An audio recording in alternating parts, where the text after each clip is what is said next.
जी महाराज की जय। आचार्य श्री विमल सागर महाराज की जय। आचार्य श्री तपस्वी सम्राट सन्मति सागर महाराज की जय। आचार्य गुरुवर सुंदर सागर महाराज की जय। अहिंसा में ईश्वर धर्म की जय। जिनवाणी माता की जय। जोलो परम पूज्य आरिका सुनेमती माता जी की जय। आरिका संघ की जय। धर्म प्रेमी भव्यात्माओं, जीवन में इस जीव के लिए सबसे ज्यादा कल्याणकारी अगर कोई वस्तु है तो वह धर्म है। धर्म के अलावा और कोई दूसरी वस्तु कल्याणकारी नहीं है, क्योंकि इसी के रास्ते पर चलकर हम एक दिन शाश्वत सुख को प्राप्त कर लेते हैं। बहुत सारे संप्रदाय प्रचलित हैं, लेकिन उन किसी भी संप्रदाय में निर्वाण को सही रूप में व्यक्त नहीं किया है। एकमात्र जिन धर्म ऐसा है जिसमें निर्वाण के सही रूप को व्यक्त किया गया है। तो ऐसे धर्म को कहने की प्रतिज्ञा आज आचार्य श्री कर रहे हैं। आचार्य श्री समंतभद्र स्वामी इस श्लोक में आगे बता रहे हैं कि हम इस रत्नकर्ण शावकाचार में क्या करेंगे, किस तरह से कहेंगे और क्या कहेंगे। क्योंकि देखिए, हर वस्तु का एक विषय होता है। 5 इंद्रियां हैं, 5 इंद्रियों के अपने अपने विषय हैं। मन का अपना विषय है। और जब कोई बच्चा स्कूल में पढ़ता है तो उसके पास अपने आप विषय दे दिए जाते हैं, सब्जेक्ट उसको दे दिए जाते हैं कि इस सब्जेक्ट को आपको पढ़ना है। दिए जाते हैं कि नहीं? दिए जाते हैं। तो सबका अपना अपना विषय है। तो यहाँ पर शिष्य प्रश्न करता है कि हे गुरुदेव, यदि पूरे संसार में हर व्यक्ति अपना अपने विषय को लेकर के पढ़ता है, अपने अपने विषय को लेकर के सीखता है, डॉक्टर बन रहा है तो केवल वह मेडिकल का ही विषय पढ़ेगा, इंजीनियरिंग भी पढ़ेगा क्या भाई? नहीं। अगर कोई इंजीनियरिंग पढ़ रहा है तो वह केवल इंजीनियरिंग पढ़ेगा। यदि कोई कंप्यूटर साइंस पढ़ रहा है तो वह कंप्यूटर साइंस पढ़ेगा। एक समय तक तो सारे विषय पढ़ाए जाते हैं जिससे बेसिक मजबूत हो, लेकिन यहाँ पर कहाँ पर विषय चेंज करे जाते हैं बेटा? कौन सी क्लास में? 11th से ना, पहले 9th से किए जाते। अब 11th से एक विषय चुन लिया जाता है। किसके द्वारा? विद्यार्थी के द्वारा, कि आपको कौन सी लाइन में जाना है। आपको विज्ञान संकाय में जाना है, वाणिज्य संकाय में जाना है, और आर्ट्स में जाना है, पेंटिंग में जाना है, ड्राइंग में जाना है। कौन सा विषय लेना है, कौन से विषय का चुनाव करना दिया जाता है कि फिर एक ही विषय को लेकर के आगे बढ़ा जाता है और उसी में मास्टर डिग्री प्राप्त की जाती है। तो इससे क्या सिद्ध होता है कि आप एक को पकड़ोगे तो मंजिल तक पहुंच जाओगे। क्या इससे यह सिद्ध नहीं होता? ये आपका लौकिक उदाहरण है ना। इस लौकिक उदाहरण से यह प्रूव हो जाता है, यदि आप अनेक को पकड़ोगे तो कभी भी आपकी ऊर्जा का केंद्रीकरण नहीं हो पाएगा। लेकिन जैसे ही आप एक को पकड़ोगे तो आपकी ऊर्जा का केंद्रीकरण हो जाएगा और आप प्रगति के ऊपर आगे बढ़ोगे। एक व्यक्ति था, वह किसी सिद्ध महात्मा के पास में पहुंचा। उसने कहा, हे सिद्ध महात्मा, आप बहुत पहुंचे हुए साधु हैं, आप हमें यह बता दीजिए कि इस धरती में पानी है कि नहीं। तो उन साधु ने कहा, तभी हम आपको महात्मा मानेंगे। यदि आप नहीं बता सके तो काय के महात्मा? ठीक है, आजकल परीक्षा का जमाना है। वो साधु भी बहुत ज्ञानी थे, निमित्त ज्ञानी थे। यहाँ से चले जाओ आधा किलोमीटर दूर, एक बगीचा मिलेगा। बगीचे के पास में वह जो भूमि है, वह भूमि में आप कितना खोदना, बगीचे के पास की भूमि में 10 फीट खोदना और आपको पानी की धार मिल जाएगी, बहुत मीठा पानी मिलेगा। अब वह व्यक्ति चला गया, एक दिन नहीं आया, 2 दिन नहीं आया, तीसरे दिन आता है और कहता है कि आप पहुंचे हुए महात्मा नहीं, आप पहुंचे हुए महात्मा नहीं है और आप असत्य बोलते हैं। जब उसने ऐसा कहा तो महात्मा जी बोले कि आप कैसे कह सकते हैं कि हमने असत्य बोला है, कि आपने कहा था कि उस बगीचे के पास की भूमि में से क्या निकलेगा, पानी निकलेगा, लेकिन वहां से पानी नहीं निकला, इसलिए आपका वचन सत्य नहीं। तो वह महात्मा कहते हैं आप हमें चल करके दिखाइए, हमने जहाँ कहा था वहीं पर खोदा है कि नहीं, हम देखना चाहते। खोदा है वह जगह बताइए। तो वह बताता है, देखिए यहाँ पर 10 स्थानों पर खोदा गया, एक जगह भी पानी नहीं निकला। उसने कहा अच्छा, कितना कितना खोदा?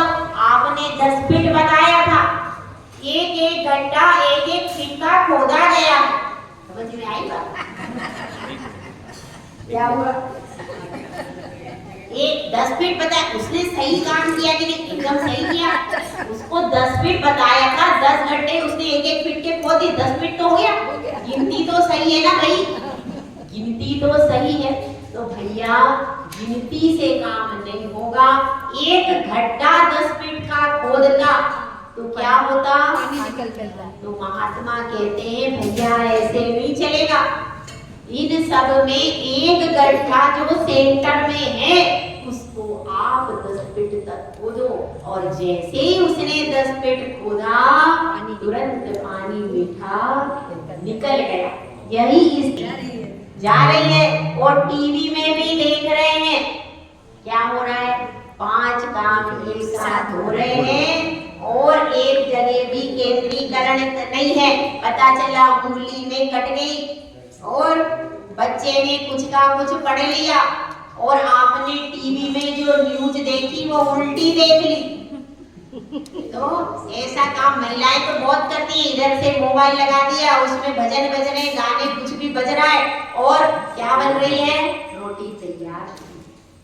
पहले महिलाएं क्या पढ़ती थी, प्रभु पतित पावन स्तुति पढ़ती थी और स्तुति पढ़ करके भोजन बनाती थी। तो वह स्तुति से वह भोजन आरोग्यवर्धक बढ़ता था, उससे परिवारों में भक्ति बढ़ती थी, हर व्यक्ति मंदिर जाता था। और क्या आप उसमें गाने सुन करके, तरह तरह के विकारी भाव सुन करके यदि भोजन बनाओगे तो क्या होगा, वह आपके परिवारों में भी वही विकारी भाव आएंगे। और पहले की महिलाएं भजन बोलती थी और भजन बोलती थी, 12 भावना बोलते बोलते हर कार्य करती थी। तो उसमें क्या होता था, सब लोग भक्तिमय हो जाते थे क्योंकि उस वचनों का प्रभाव पड़ता था। तो अपनी बात यह चल रही है कि एक को चुनो।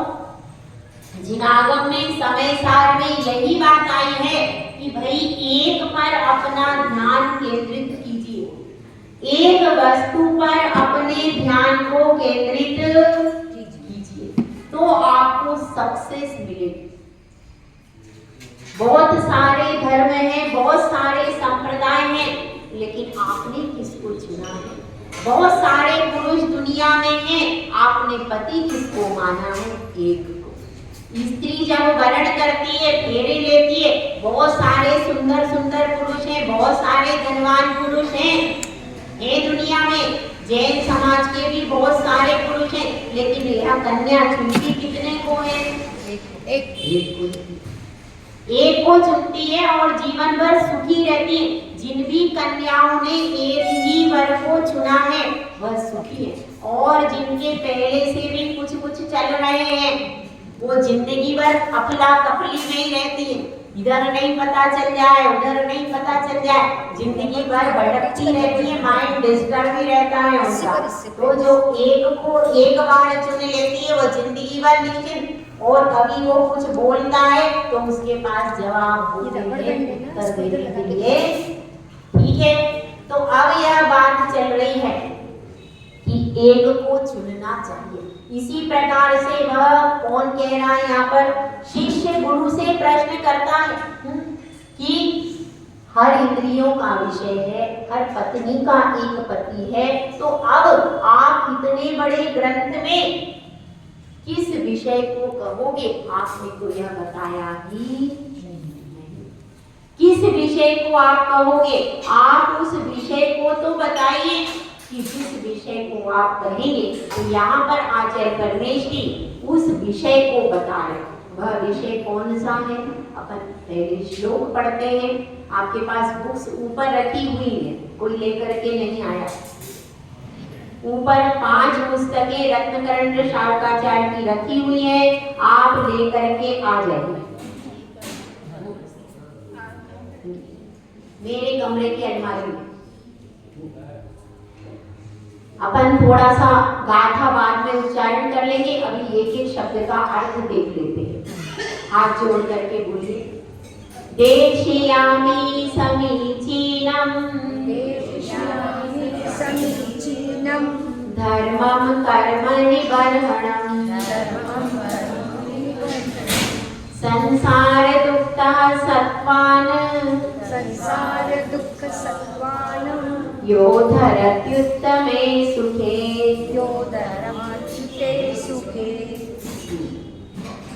इसमें आचार्य समंतवत स्वामी ने यह बतलाया है कि मैं क्या कहूँगा।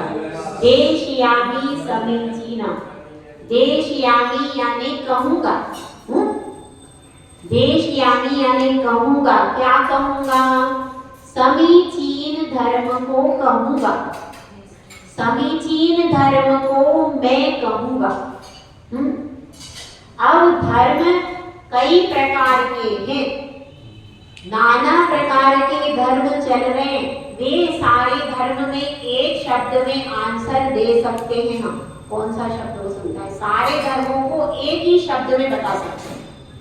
सर्वधर्म, सराग धर्म, एक अक्षर में आंसर सारे धर्मों का। वो सब धर्म कैसे हैं? सराग धर्म, एक वीतराग धर्म, यहाँ तक कि श्वेतांबर धर्म भी सराग धर्म है। सराग धर्म जहाँ पर भी वस्त्र सहित आभूषण सहित पूजन की जा रही है। वस्त्र सहित देव देवताओं की पूजन होती है, आभूषण सहित देवी देवताओं की पूजन होती है, परिग्रह सहित गुरुओं की पूजा होती है। वह कौन से धर्म है? सब सराग धर्म है। ध्यान रखना, कौन से धर्म हो गए वो? सभी सराग धर्म है, राग सहित धर्म है। लेकिन जहाँ पर निर्ग्रंथ वीतरागी भगवान की पूजा अर्चना होती है वह धर्म वीतराग धर्म है। और केवल पूरी दुनिया में एक ही प्रतिमा ऐसी है जिसमें वीतरागी भगवान की उपासना की जाती है। कौन सी प्रतिमा है? यह जो आपके सामने विराजमान है। और कोई प्रतिमा नहीं है दुनिया में, केवल एक ही धर्म वीतराग धर्म है और कोई भी वीतराग धर्म नहीं है। तो यहाँ पर लोग कहते हैं, क्या कहते हैं? आप वोट डालने जाते हो, आप वोट डालने जाते हो, वोट डालने जाते हो तो जीतता कौन है? जिसके पास सबसे ज्यादा वोट। तो यहाँ पर कोई कहे कि आपके धर्म में क्या है, आप तो अल्प व्यक्ति इस धर्म का पालन करते हैं कि नहीं? अल्प व्यक्ति बहुत सारा बहुमत सराग धर्म का पालन कर रहा है। तो इस अवस्था में क्या करना चाहिए?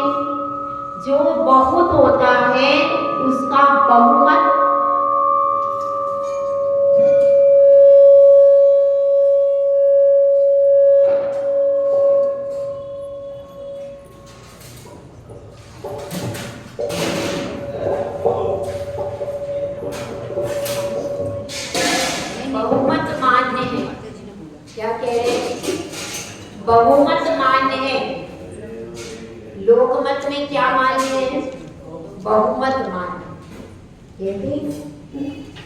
बहुमत मान्य है ऐसा कहते हैं कि जिसको बहुत सारे लोग मान रहे हैं उसको मानो। लेकिन एक बात और भी है कि आपने कभी सब्जी मंडी देखी है? सब्जी मंडी में कितने लोग होते हैं? बहुत सारे पैर रखने की जगह नहीं होती। पिक्चर हॉल में कितने लोग होते हैं? बहुत सारे। तो बहुत सारे होते हैं। और हीरे की दुकान में कितने लोग होते हैं? कम। उंगली पे गिनने लायक। हाँ, जोर बहुत सारे हो सकते हैं वो अपने ठेले में दुकान छुपा के देने को, लेकिन जो वास्तविक रूप से करोड़ों का माल खरीदने वाला है वह कितने होंगे? लेकिन एक बार हीरे की दुकान पर कोई आया, 2 सेट लेकर के चला गया। अब उसमें क्या हो गया? अब उसकी पूरे दिन की या पूरे महीने की, साल भर की आमदनी हो गई।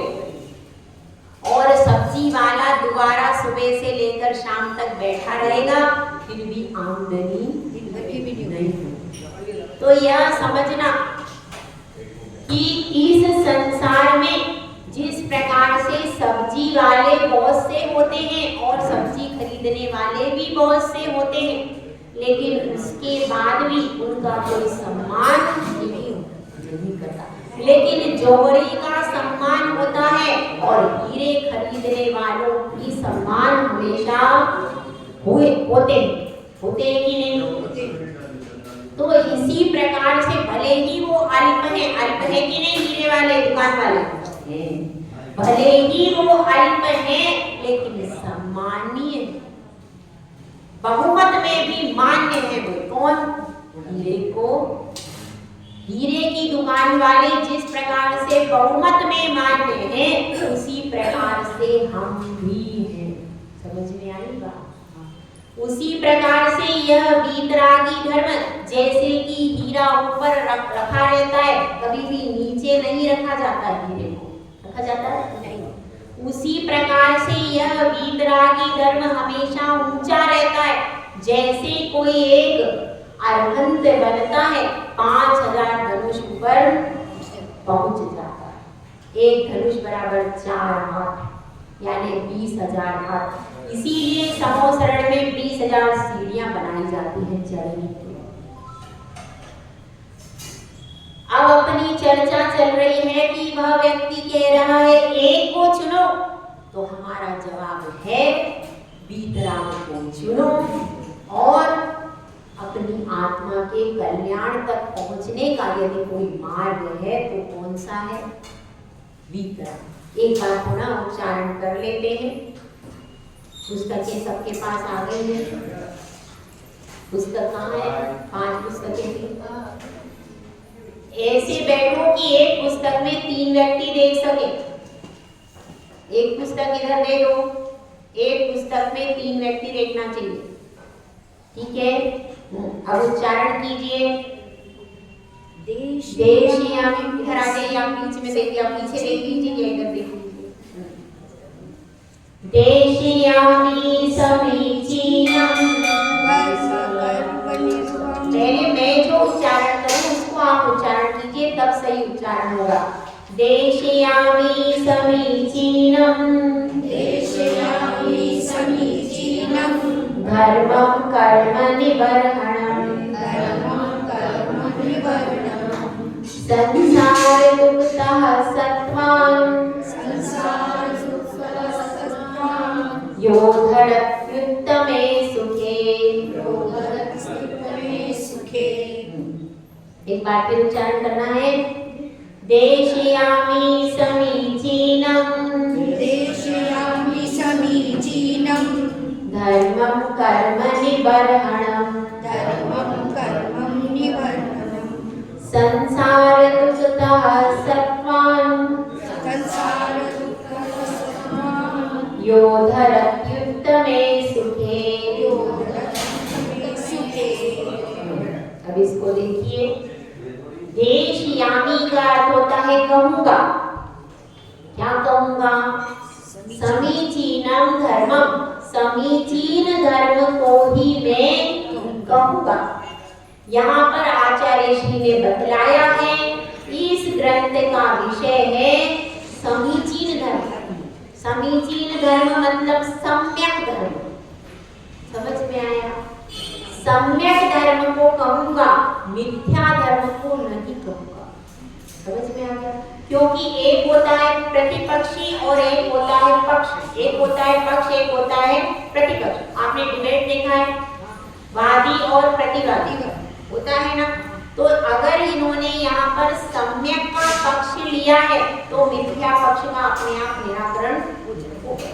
तो समीचीन धर्म को कहूंगा। समीचीन का धर्म है, समीचीन का अर्थ है सम्यक दर्शन जिसमें प्रतिपादन होता है, ऐसे समीचीन धर्म को कहूंगा। और समीचीन धर्म को कहूंगा और वह धर्म की विशेषता बतलाई, क्योंकि बिना पहचान के किसी को भी आइडेंटिफाई नहीं किया जा सकता।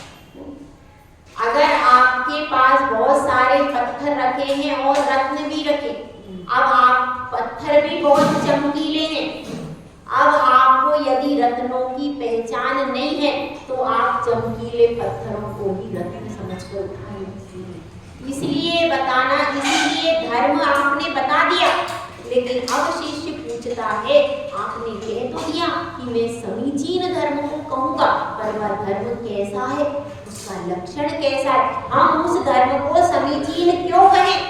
तो उत्तर दिया जाता है धर्मम कर्म निवर्मण। क्योंकि इस संसार में हर जीव दुखी है तो किनसे? अपने अशुभ कर्मों से, अपने पाप कर्मों से। इस दुनिया में हर जीव कैसा है? दुखी है। हर जीव पाप कर्मों से दुखी है। तो धर्मम कर्म निवर्हणम, वह उन सारे कर्मों को निवर्हणम यानी दूर करने का जिसमें उपाय बताया जाता है, उसी को समीचीन धर्म कहते हैं। जिस धर्म में कर्मों से दूर नहीं किया जाता वह वास्तव में समीचीन धर्म नहीं है। क्योंकि जिस धर्म को करने से कर्मों का बंधन बढ़ता जा रहा है, राग द्वेष बढ़ रहा है, मोह बढ़ रहा है, वह वास्तव में धर्म नहीं है। समझ में आ गया धर्म की परिभाषा? धर्म वही है जिसमें कर्मों के बंधन दूर किए जाते हैं, कर्मों के बंधन खोले जाते हैं। वास्तविक धर्म कौन सा है? ठीक है, पहली विशेषता बतलाई धर्मम कर्म निवर्हणम। और अब दूसरी विशेषता बतला रहे, ठीक है वह कर्मों को दूर करने वाला है, लेकिन हमें क्या मिलेगा यह भी तो बता दो भाई। हम यहाँ आए तो हमें कुछ प्राप्त भी तो होना चाहिए। क्या प्राप्त? एक तरफ पॉजिटिव होती है थिंकिंग, एक तरफ नेगेटिव परिभाषा बताई। पहले आचार्य श्री ने बतला दिया नेगेटिव, कर्मों को दूर करता है, कर्मों को हटाता है, एक ऐसी परिभाषा हो गई नकारात्मक। अब सकारात्मक परिभाषा बता रहे हैं कि भाई घबराओ नहीं, केवल कर्मों को दूर करता है, ये तो बहुत अच्छी बात है, लेकिन इसके साथ ही वह बहुत कुछ देता है। क्या देता है? संसार दुखता सत्वान, संसार के दुख से, सत्वान का अर्थ होता है जीव, संसार के दुख से सत्वान यानी जीवों को, यो यानी जो धर्म वह समीचीन धर्म, संसार दुखता यानी संसार के दुख से, यो यानी जो, और जीवों को सत्वान, धरत यानी धरता है, कहाँ? उत्तमे, उत्तम सुख में धरता। हाँ, ये कोई काम की बात हुई। सुख मिले, आनंद मिले तो कुछ हो, कर्मों को दूर करके भी यदि आनंद नहीं मिलता तो वह धर्म किस काम का? किसी काम का है नहीं। वही धर्म काम का है जिससे सुख का प्रयोजन सिद्ध होता है। लेकिन भाई सुख दो प्रकार का है। कौन से दो प्रकार का सुख? कोई बता दो कौन सा सुख है? हाँ, अंतरंग में और बहिरंग में। और कोई बात, दो प्रकार का सुख है, कौन कौन सा है? ये बता सकता है? संसारी और संसारी और लौकिक तो एक ही तो है। धार्मिक, संसारी और धार्मिक। इस प्रकार से देखिए, दो प्रकार का सुख है मुख्य रूप से। एक तो लौकिक सुख है और एक पारलौकिक सुख।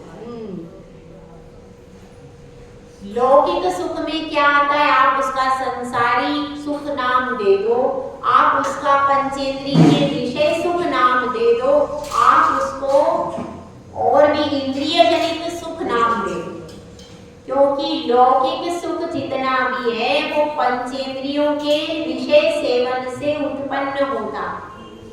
हम भोजन करते हैं तो हमारी रसना इंद्रिय की पुष्टि होती है, उत्तम संगीत सुनते हैं तो कर्णेंद्रिय के विषय की पुष्टि होती। इस प्रकार से हर इंद्रिय के सुख की पुष्टि होती है। उसको क्या कहते हैं? लौकिक। पर यह लौकिक सुख क्षणिक है, हमेशा रहने वाला है क्या? नहीं। रोटी सुबह खा ली तो पेट शाम को खाली। इतना ही आपने रोटी खा ली पर पेट रहता है हमेशा खाली। इसमें हमेशा इतना ही इसको डाल लो। 3 गड्ढे कभी भरते नहीं। 2 के नाम मैं बताऊंगी, तीसरे का नाम आप बताओ। ठीक है? 2 गड्ढे, ठीक है। एक गड्ढा होता है तृष्णा का, कभी भरता नहीं। तृष्णा की इकाई खूब भरी वह रिक्त रही वह। दूसरा गड्ढा होता है पेट का, कभी भरता नहीं। तीसरा गड्ढा कौन सा है? हाँ बताएंगे, पीछे वाली। हाँ बताइए। शमशान का। भाई इंटेलिजेंट पर्सन तभी पीछे बैठते हैं। आगे बैठे तो ज्यादा इंटेलिजेंट हो जाए, फिर हमको नीचे बैठना। ठीक है, इसलिए क्या बात हो रही? तीसरा गड्ढा है शमशान का। कि शमशान के गड्ढे में कितने भी प्राणी आते हैं, चलते हैं, करते हैं, पर वो शमशान कभी कहता नहीं कि मैं भर गया। वो हमेशा भरता रहता है, हमेशा खाली रहता है। तो इस प्रकार से ये 3 गड्ढे हैं। तो इन 3 गड्ढों से बचना है तो कैसे बचेंगे? सिद्ध शिला में पहुंचिए तो तीनों गड्ढों में गिरना नहीं पड़ेगा। नहीं। ठीक है, तो अब बात अपनी चल रही थी सुख की बात। सुख की बात चल रही है और ये तो सब लौकिक सुख है। और एक होता है पारलौकिक सुख, जिसको अतीन्द्रिय सुख कहते हैं। मन और इंद्रियों से जो मिलने वाला सुख है वो कैसा सुख है? वह सारा लौकिक सुख है। लेकिन जो इंद्रियातीत सुख है, जो इंद्रियों से नहीं मिलता है, उसको क्या कहते हैं? अतीन्द्रिय सुख। वह केवल आत्मा के द्वारा ही उत्पन्न होता है, आत्मा से ही उत्पन्न होता है। तो वह सुख आत्मा से ही उत्पन्न होता है, मन के द्वारा भी उत्पन्न नहीं होता। किसके द्वारा उत्पन्न होता है? आत्मा से। आत्मा के द्वारा उत्पन्न होता है। तो मेरा आप सबसे प्रश्न,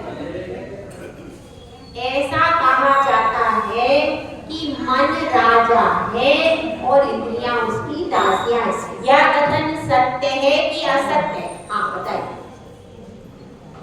मन राजा है या उसका दासी? सत्य है कि असत्य है? सत्य है। सत्य है। पीछे वाले बताइए, ग्रीन साड़ी वाले। सत्य है। एक बार और सोच लीजिए, आप बहुत इंटेलिजेंट है। सत्य है। आगे आ जाइए। हाँ भाई, खुला प्रश्न है, हाँ की ना? हाँ, सब तरफ से हाँ है भाई। इधर पीछे वाले तीनों बैठे कुर्सी पर, हाँ बताइए ना बताइए, क्या आंसर है? सत्य है। हाँ भाई, सबका हाँ है, ना तो नहीं किसी का? सबके हाँ है। अभी आप फंस गए। देखिए, यह लोक में कहा जाता है मन राजा है, इंद्रियां इसकी दासियां हैं। लेकिन यह वास्तव में सही नहीं है। एक आपने जीवन चरित्र पढ़ा होगा, पढ़ा है कि नहीं? नाम क्या है आपका? साधना जी, बहुत अच्छा नाम है, याद रहेगा। साधना नाम है, सही है ना? साधना जी, हाँ, क्या पढ़ा है हमने? काष्ठांगार ने राजा जी सत्येंद्र का राज्य छीन लिया था और उस सत्येंद्र को कारागार में बंद कर दिया। किसको? राजा सत्येंद्र का पूरा राज्य छीन लिया था। किसने? काष्ठांगार नामक मंत्री ने। तो इसी तरह से सोचिए, आत्मा क्या है? आत्मा राजा है और मन क्या है? वह मंत्री है, राजा नहीं है। ध्यान रखना, मैं सिद्ध करके आपको बताती हूँ। आत्मा क्या है? राजा है और मन क्या है? उसका मंत्री है। बस सलाह देने का काम करता है। कार्य करने का मुख्य काम जो है वो किसका है? राजा का है। आत्मा राजा है, मन मंत्री है। क्योंकि देखिए, हाँ, अब आपके पास आंसर फिर से आगे बढ़े। ये बताइए, सिद्ध भगवान के पास मन है कि नहीं है? नहीं। अनंत भगवान के पास मन है कि नहीं? हाँ कि ना? है कि नहीं? है। अनंत भगवान के पास मन है, सिद्ध भगवान के पास मन नहीं है। सिद्ध भगवान का आंसर आपका बिल्कुल सही है। तो सोचिए कि अगर मन राजा होता तो सिद्ध भगवान कैसे जीते वहां चित्रशिला पे? इससे सिद्ध होता है कि मन राजा नहीं। आपकी बात को आप कैसे काट दिया? ठीक है, हाँ, तो मन राजा नहीं है। यदि मन राजा होता तो सिद्ध भगवान के पास मन होना चाहिए। उनके पास तो शरीर भी नहीं है और मन भी नहीं है, सिर्फ एक आत्मा। और क्या बात चल रही? अनंत के पास मन है कि नहीं? आपने क्या बताया था? है। आपने है क्या कहा? मैंने देखा है, मेरी आंख, आपने हाँ कहा। देखिए, अनंत भगवान के पास मन है भी और नहीं भी है, दोनों आंसर सही है। कैसे? अनंत भगवान के पास शरीर है तो उनके पास द्रव्य मन है। द्रव्य मन मतलब जो आठ कोणिकार जो रचना है उसको क्या कहते हैं? द्रव्य मन। वह द्रव्य मन अनंत भगवान के पास में है। लेकिन जो मन इच्छाएं करता है, तरह तरह की विकल्प करता है, वह भाव मन उनके पास में नहीं है। इसीलिए एक मन है तो आपका आंसर सही है और एक मन नहीं है, इसलिए आपका आंसर गलत है। समझ में आ गया? ठीक है, तो इसलिए अपने को समझ में यह आया कि मन राजा नहीं है। देखो समझाया, क्योंकि अगर आप मन को राजा मानते रहे तो फिर आत्मा के अनुसार कभी चल ही नहीं पाओगे, क्योंकि मन को तो वश में करना पड़ता। मन कह रहा है वो कार्य ही करते रहे तो कोई भी भगवान कभी भी बन नहीं सकता। इसलिए हमको आत्मा के अनुसार चलना है, मन के अनुसार नहीं चलना। मन से मन सलाह देगा, मन को इग्नोर नहीं करना है, उसको सही दिशा दिखानी है कि भाई तू आत्मा के पीछे पीछे चलेगा तो तेरा कल्याण हो जाएगा, और यदि आत्मा तेरे पीछे चलेगी तो आत्मा का अकल्याण हो जाएगा। इसलिए मन हमारा मंत्री है, लेकिन वह राजा बन के बैठ गया। उसको राजा किसने बनाया? हमने बनाया। हमने उसे राजा बना दिया। अब वह सिर पर बैठ गया। अब उसको थोड़ा थोड़ा धीरे धीरे नीचे उतारेंगे और उसको आत्मा के निर्देशानुसार चलाएंगे तो एक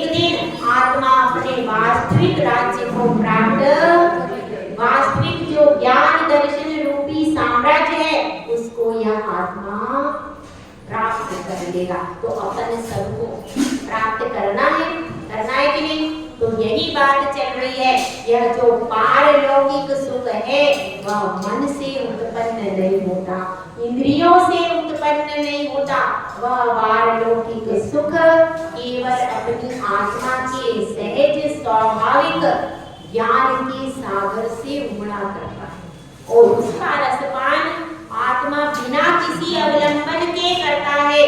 सहज स्वाभाविक सुख का रसपान करने के लिए किसी बाहर के अवलंबन की आवश्यकता नहीं होता, क्योंकि स्वभाव का रसपान करने के लिए बाहर की आवश्यकता नहीं होती। ये इंद्रिय और मन वैभाविक परिणति है। हाँ साधना जी, सही है कि गलत है? एकदम सही। इंद्रिय और मन वैभाविक परिणति है और वैभाव कभी भी स्वभाव बन नहीं सकता। इसलिए अपने राज्य को हमको सबको प्राप्त करना है। वही इसीलिए कहा संसार दुखतः सतवान जो धरत उत्तम सुखे, और उस उत्तम मोक्ष सुख को हमको सबको प्राप्त करना है। हम सब उस उत्तम सुख को प्राप्त करें, यही धर्म की परिभाषा है। जय बोलो आचार्य सुंदर सागर महाराज की जय। सुनैमती माता जी की जय।